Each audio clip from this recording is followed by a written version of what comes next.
नमस्कार दोस्तों, प्रयास एकेडमी भुवाना के यूट्यूब चैनल पर आपका स्वागत है। मैं नरेंद्र शर्मा। आज आपको रीजनिंग का एक टॉपिक सिलोजिज्म मतलब न्याय वाक्य पढ़ा रहा हूँ। इस एग्ज़ाम में इस टॉपिक पे क्वेश्चन डेफिनेटली पूछे जाते हैं। देखिए है क्या ये चीज़, मैं आपको एक क्वेश्चन के माध्यम से समझाता हूँ कि एग्ज़ाम में कैसे क्वेश्चन पूछे जाते हैं और आप कैसे करते हैं। देखिए एक क्वेश्चन है,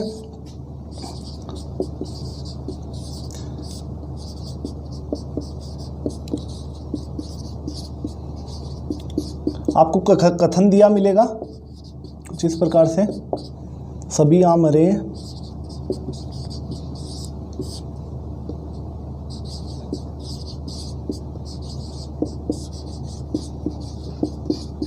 और आपको निष्कर्ष मिलेंगे दो, ज़्यादा भी मिल सकते हैं।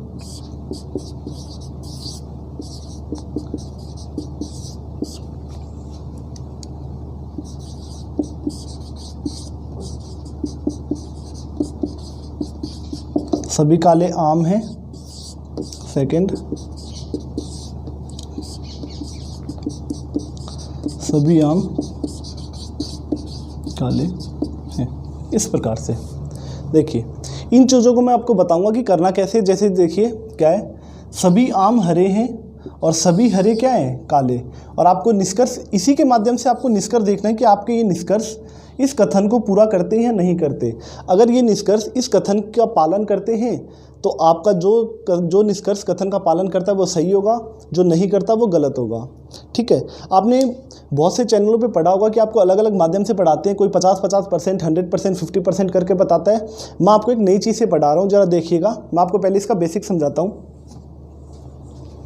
देखिए है क्या, पहले वो समझिए।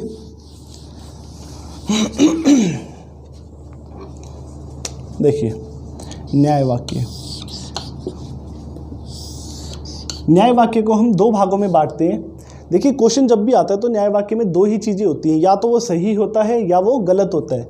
जैसे मैं लिख देता हूँ यहाँ पर सही और ये क्या है, गलत। अब हम गलत को दोबारा से दो प्रकार से बांटते हैं, क्योंकि गलत दो प्रकार के होते हैं। एक तो पूर्ण गलत और एक होता है आंशिक गलत। अब है क्या ये चीज़, मैं आपको एग्जाम्पल के माध्यम से समझाता हूँ। जैसे इसका एक कथन लेते हैं हम। एक कथन दे रखा है आपको, A > B > C, और आपको दो निष्कर्ष मिल रहे हैं कि A > B या A बड़ा है B से और A बड़ा है C से। देखिए कथन आपको क्या कह रहा है, कथन कह रहा है कि A का मान B से बड़ा है और B का मान C से बड़ा है। और यहाँ पर जो निष्कर्ष दे रखे हैं दोनों, इसमें देखिए पहला निष्कर्ष क्या कह रहा है, A का मान B से बड़ा है। कथन में भी वही बात, निष्कर्ष कथन में भी वही बात कह रखी है और निष्कर्ष में भी वही बात कह रखी है, तो ये इसका क्या कर रहा है, पालन। दूसरे में देखिए A C से बड़ा है। यहाँ पर आपको इनडायरेक्टली पूछ रखा है, पहले क्या दे रखा आपको कि A का मान B से बड़ा है और B का मान C से बड़ा है। तो यहाँ से अपन को सीधी बात पता चल रही है कि A का मान किससे बड़ा है, C से। तो यहाँ पर ये भी क्या है, सही। और आप क्या कहेंगे, आप कहेंगे कि कथन निष्कर्ष 1 और 2 दोनों क्या करते हैं, अनुसरण। देखिए अब मैं आपको बताता हूँ पूर्ण गलत और आंशिक गलत क्या होते हैं। देखिए पहले आप पूर्ण गलत देखिए। एक कथन दे रखा है A बड़ा है B से, B बड़ा है C से, और यहाँ पर दो निष्कर्ष दे रखे हैं। जैसे मैं पहला निष्कर्ष लिख देता हूँ, A छोटा है B से, सेकंड A बराबर है B के। देखिए मैंने कथन सेम ही लिया है कि A का मान B से बड़ा है और B का मान C से बड़ा है। पहला निष्कर्ष क्या है, A का मान C से छोटा है। कथन में अपने को दे रखा है कि A का मान C से बड़ा है, तो यहाँ पर ये बात क्या हो गई, गलत। गलत को हम इस निशान से लगाएंगे। सेकंड देखिए, सेकंड में अपने दे रखा है A का मान B के बराबर है, पर अपने को कथन में क्या दे रखा है कि A का मान किससे बड़ा है, B से। तो ये बात भी यहाँ क्या हो गई, गलत। तो इसमें अपना क्या आंसर आएगा कि निष्कर्ष 1 और 2 कोई भी अनुसरण नहीं करते। आंशिक देखिए, ये बहुत इंपॉर्टेंट चीज़ है, मैक्सिमम नंबर ऑफ क्वेश्चन इसी से आते हैं। आंशिक का निशान देखिए, पहले तो आंशिक होता है ये वाला निशान लगाने, इसको पार्शली बोलते हैं। देखिए इसमें आपको कथन कैसा मिलेगा, मैं लिख दे रहा हूँ। कथन कुछ इस प्रकार से है, A बड़ा है B से और B छोटा है C से, और आपको दो निष्कर्ष दे रखे हैं। पहला निष्कर्ष ए बड़ा है सी से और दूसरा निष्कर्ष ए छोटा है सी से। देखिए कथन कह रहा है अपने को कि ए का मान बी से बड़ा है और बी का मान सी से छोटा है, और निष्कर्ष कह रहा है कि ए का मान सी से बड़ा है। अब यहाँ आप देखिए ए का मान बी से तो बड़ा है और बी सी से छोटा है, तो अपन ये डिसाइड नहीं कर सकते कि ए सी से बड़ा है या छोटा। जब अपन ये चीज़ निश्चित ही नहीं है तो अपन इसको क्या मान सकते हैं, ये सही भी हो सकता है और गलत भी। इसे हम क्या लिखेंगे, पार्शली, और ये वाला निशान अपने को लगाना है।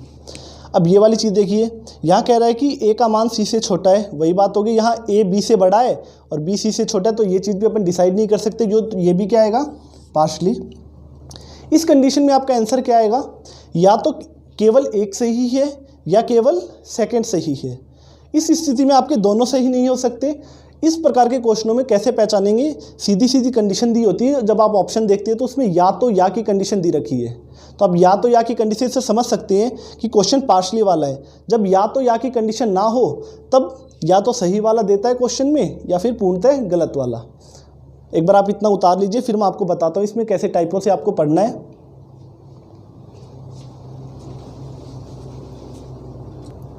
उम्मीद है आपने यहाँ तक लिख लिया होगा। अब देखिए पूरे सिलोजिज्म को अपन केवल 4 प्रकार में बांट कर पढ़ेंगे। अगर ये 4 चीज़ें आपको समझ में आ जाएंगी तो चाहे आप कोई भी एग्ज़ाम दे दीजिए, चाहे आपका राजस्थान पुलिस का हो, पटवारी का हो, रेलवे, एसएससी, कोई भी एग्ज़ाम हो, उसमें ये वाले क्वेश्चन आपके कभी गलत नहीं होंगे। हैं क्या टाइप वो देखिए। उम्मीद है कि आपने उतार लिया, सॉरी लिख लिया होगा। देखिए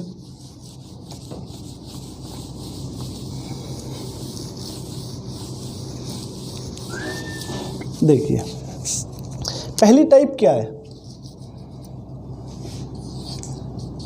मैं दोनों लैंग्वेज में लिखूंगा।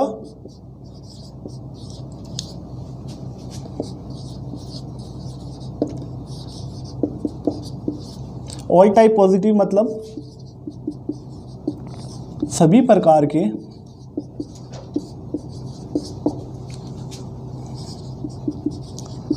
सकारात्मक वाक्य। सकारात्मक मतलब जो भी चीज़ आपको यहाँ पर दे रखी होगी वो सारी की सारी सही होगी। जैसे एक छोटे से एग्जाम्पल के तौर पे मैं आपको समझाता हूँ। जैसे कथन दे रखा आपको, देखिए अपन इसको 4 भागों में बांट कर पढ़ रहे हैं। आप सभी भागों को आराम आराम से पढ़ते जाइएगा, ये चीज़ें आपको डेफिनेटली समझ में आई होंगी। जैसे एक एग्जाम्पल लेता हूँ मैं, सभी नदियाँ घर हैं। देखिए एक कथन दे रखा है आपको कि सभी नदियां क्या हैं, घर। इस चीज़ को अपन डायग्राम के माध्यम से समझेंगे। जब तक अपन देखिए एक तो बेसिक डायग्राम बनेगा और कुछ एडवांस डायग्राम बनेंगे। तब तक अपन एडवांस डायग्राम नहीं बनाएंगे तब तक अपन निष्कर्ष नहीं बता सकते कि कौन सा सही होगा और कौन सा गलत।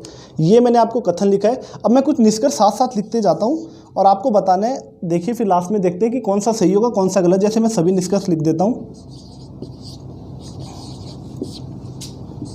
कुछ नदियाँ घर हैं। सेकंड, कुछ घर नदियाँ हैं। तीसरा, सभी घर नदियाँ हैं। देखिए मैंने यहाँ पर 3 निष्कर्ष लिखे हैं। पहला है कुछ नदियाँ घर हैं। सेकंड, कुछ घर नदियाँ हैं। थर्ड लिखा है सभी घर नदियाँ हैं। चौथा देखिए, सभी घर के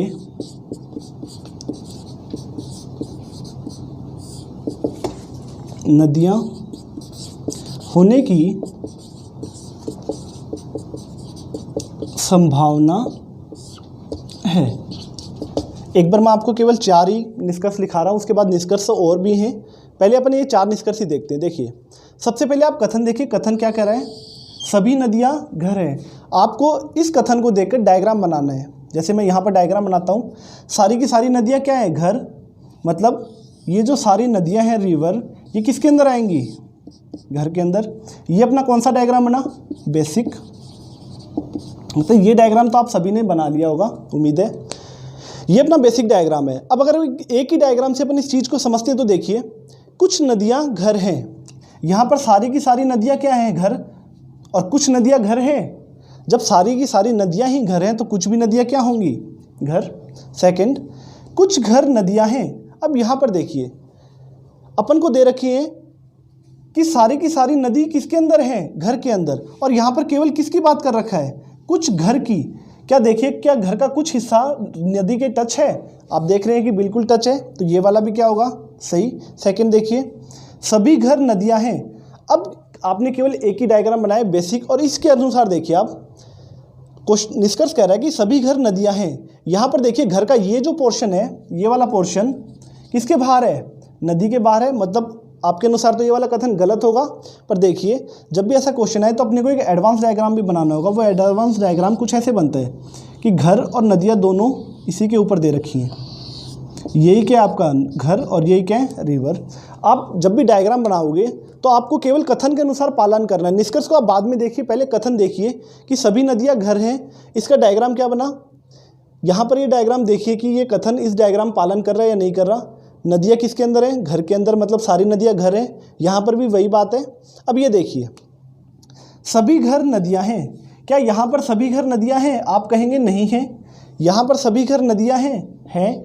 जब एक में गलत और एक में सही हो तब ये कौन सी स्थिति आएगी, पार्शली, मतलब ये आंशिक सही है, ठीक है।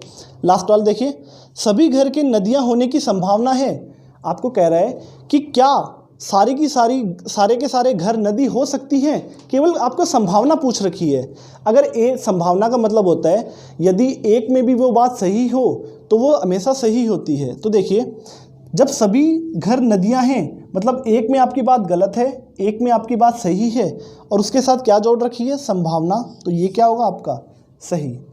अगर मान लीजिए एग्ज़ाम में तो अपने को इतने निष्कर्ष नहीं देगा, ये तो केवल मैंने आपको समझाने के तौर पे समझा रहा हूँ इतने निष्कर्ष। एग्ज़ाम में केवल आपको मान लीजिए कि ये 2 एग्जाम्पल दिए, ये वाले, तो आपका आंसर क्या आएगा, 1 और 2 दोनों अनुसरण करते हैं। और जब ये 2 दे रखा हो तब जब आप समझेंगे कि पार्शली का करना क्या है। देखिए, पार्शली तभी काम आएगी, वैसे पार्शली का मतलब होता है गलत, क्योंकि देखिए जब मैं आपको समझा रहा था तो मैंने वहाँ पर पार्शली को किसके साथ लिखा था, गलत के साथ। अगर अकेला पार्शली की बात हो तब या तो या की कंडीशन आती है, नहीं। देखिए 2 नंबर और 3 नंबर अगर एग्जाम्पल दे रखे हो आपको, तब आपको एग्जाम में क्या करना है। तो देखिए, कुछ घर नदियाँ हैं, बात बिल्कुल सही है। सभी घर नदियाँ हैं, आंशिक बात है, मतलब पार्शली, ये सही भी हो सकती है और गलत भी। जब ये वाली कंडीशन हो तब आपका आंसर आएगा केवल कथन 2 अनुसरण करता है, ठीक है। चलिए, उम्मीद आप एक बार ये इतना लिख लीजिए, उसके बाद मैं आपको कुछ निष्कर्ष और लिख के बताता हूँ।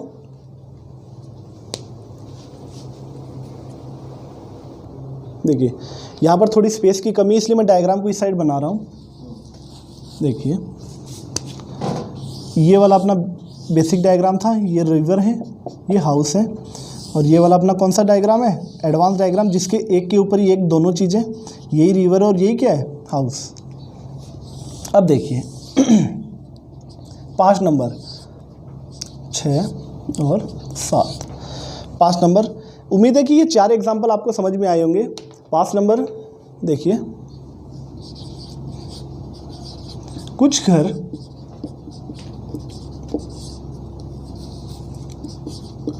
नदी नहीं है। छठा, कुछ नदी घर नहीं है। 7वां एग्जाम्पल, कोई भी घर नदी नहीं है। देखिए, ये 3 एग्जाम्पल लेते हैं, फिर उम्मीद करता हूँ कि आपको समझ में आ जाएगा। 5वां निष्कर्ष अपने को क्या दे रखा है, कुछ घर नदी नहीं है। आपको केवल डायग्राम देखना है। डायग्राम देखिए, वो कह रहा है कि कुछ घर नदी नहीं है, मतलब घर का कुछ पोर्शन नदी के टच नहीं होना चाहिए। तो यहाँ पर देखिए, घर का कुछ पोर्शन नदी के टच नहीं होना चाहिए। ये वाला जो पोर्शन बच गया, ये नदी के टच हो रहा है, आप कहेंगे नहीं हो रहा, मतलब इसमें जो बात कह रखी है वो क्या है, सही। यहाँ पर देखिए, जब नदी और घर एक ही हैं तो ये वाली बात यहाँ पर गलत हो गई। एक में गलत, एक में सही, क्या आएगा, पार्शली, मतलब आंशिक रूप से सही है। सेकंड देखिए, कुछ नदी घर नहीं है। यहाँ पर देखिए, अब की बार अपने को कह रहा है कि कुछ नदियाँ हैं जो घर नहीं है, मतलब नदी का जो डायग्राम है वो घर से बाहर होना चाहिए, थोड़ा भी पोर्शन हो वो बाहर होगा तभी वो वाली बात सही होगी। अब यहाँ देख रहे हैं कि ये बात तो यहाँ पर गलत है, क्योंकि सारी की सारी नदी किसके अंदर है, घर के अंदर, और यहाँ पर भी सारी नदी किसके अंदर है, घर पर, तो ये वाली बात गलत है। तो ये कौन सी गलत हो जाएगी, पूर्णतः गलत हो जाएगी। अब लास्ट एग्जाम्पल, कोई भी घर नदी नहीं है, मतलब घर और नदी का आपस में कोई भी रिलेशन या फिर कोई भी संबंध नहीं होना चाहिए। यहाँ पर तो आप देख रहे हैं कि संबंध दर्शा रहा है, तो ये वाली बात दे रखी है, वो वाली बात गलत है। यहाँ पर भी संबंध दर्शा रहा है, तो वो वाली बात गलत है, तो ये वाली बात क्या हो जाएगी, पूर्णतः गलत। अगर मान लीजिए कि एग्जाम में इतना बड़ा क्वेश्चन आ जाए और आपको 7 निष्कर्ष दे दे, तब आपका आंसर क्या होगा, आपको आंसर वही देना है जो आपके केवल 100% सही हो। सही यहाँ पर क्या है, 1 नंबर, 2 नंबर और 4, तो आपका आंसर क्या आएगा, 1, 2 और 4 अनुसरण करते हैं। ये वाली बात आपका लास्ट आंसर होगा। उम्मीद है इतना आपको समझ में आया होगा। ये हमने पहली टाइप पढ़ ली है, इसके बाद 3 टाइप और पढ़ेंगे, उसके बाद कुछ क्वेश्चनों की प्रैक्टिस करेंगे, उसके बाद आप डेफिनेटली देख लीजिएगा आपका एक भी क्वेश्चन एग्जाम में कभी भी गलत नहीं होगा। धन्यवाद।